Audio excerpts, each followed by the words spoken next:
are correlated with race, ethnicity, ability, or any other kinds of protected factors or prohibited factors. Thank you. Thank you very much. Thank you very much, Madam Chair. Senator Cortez Masto. Thank you. Thank you, Madam Chair and our ranking member. This is great conversation. I'm going to follow up on this, but I'm going to ask Dr. Schmidt, if you would, Mr. Schmidt, talk a little bit about automated valuation models and home appraisals, right? There's positives because it should lower costs. It should hopefully decrease bias, which we have been talking about. But you also note that the data used to build an automated valuation model will be biased, could be biased, right? And you have software program to address this issue. So talk to us how you're decreasing that discrimination as the initial data going into these models. Sure. So the problem with any kind of pricing model, automated valuation model, is that it is necessarily going to be looking at location, location, location. That's what drives price. Well, what do we know about locations and housing in America? It's got a history that goes up to today of discrimination. That has not ended. And so if you are building a model that incorporates information about location, which you have to do to get an accurate model, you are building a discriminatory model. But there are two things that kind of make it better. One of them is relative to the alternative. If you think about the potential bias, not necessarily, but potential bias of a human appraiser, and there's been a lot of investigations and work on that that's shown that there's a really high risk of human appraisal bias. Very unlikely that will be explicitly built into an automated valuation model. So what that means is that within a particular geography that you're controlling for in one of these models, you're likely to remove that idiosyncratic bias from the appraiser. But the fact that you are controlling from one geography to another means that you're incorporating that geographic level discrimination. So I think of AVMs as having, they're a step, maybe a small step in the right direction. They are also much cheaper in rural settings. My understanding is in rural areas, it can be impossible to get an appraisal, a human appraisal. If there's good enough data, then an AVM could provide one.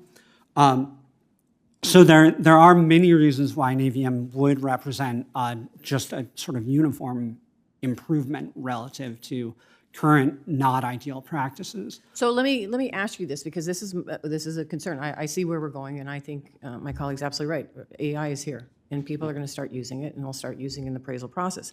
I know in Las Vegas, in the metropolitan area, home values in a majority of our black neighborhoods were devalued by at least 12%.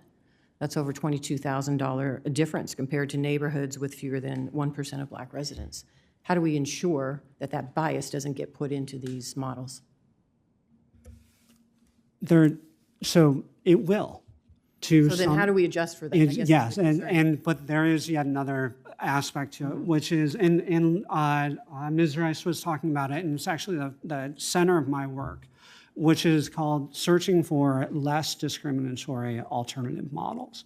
And it actually works better in AI and machine learning.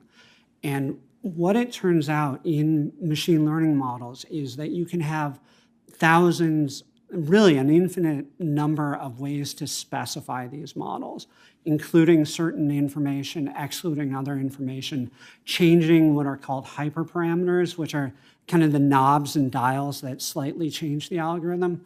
All of these can have, or changing the algorithm itself, all of these can have an effect on the bias as well as the quality of the model. In machine learning, it turns out there are just way more opportunities. And so what I've developed and what Ms. Rice's organization has developed and other very good organizations are working on are finding those fairer models. And that's where things can continue to improve. Okay. Any other comments, Ms. Rice? Thank you, Senator Cortez Masto. I will say and remind us that not every issue warrants a technological response. So there is still, let's still remember that we have human beings that are highly trained to perform these types of appraisals, and we have to use them. Now, that said, AVMs, while they can be a useful tool, they are not as accurate in every community. So they don't have the same level of performance. And so we do find that AVM models are less accurate. In fact, in some communities, they have a 15% degree of accuracy. So I think you'd agree you would not want to use an AVM model in a community that has a 15% degree of accuracy. That we're finding that in rural areas, and we're finding it in predominantly Black and Latino areas. AVM models are much more predictive in areas that have a lot of new housing development and that are predominantly white. So we are working on tools to make AVM models fairer.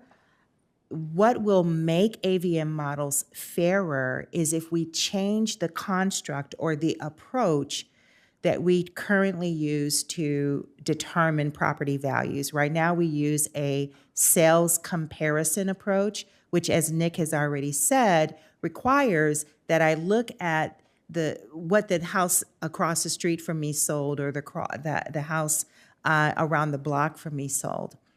We have worked extensively with the insurance sector to change their valuation, their property valuation models, to make them fairer by considering the cost of reconstruction and making sure that we have accurate data that can assess what is that reconstruction cost, and that gets embedded or enfolded into the valuation process. Thank you. Thank you very much. Thank you so much.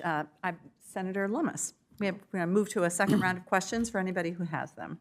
Thank you, Madam Chairwoman. And I'd like to start just by saying, Mr. Schmid, you finally gave me an explanation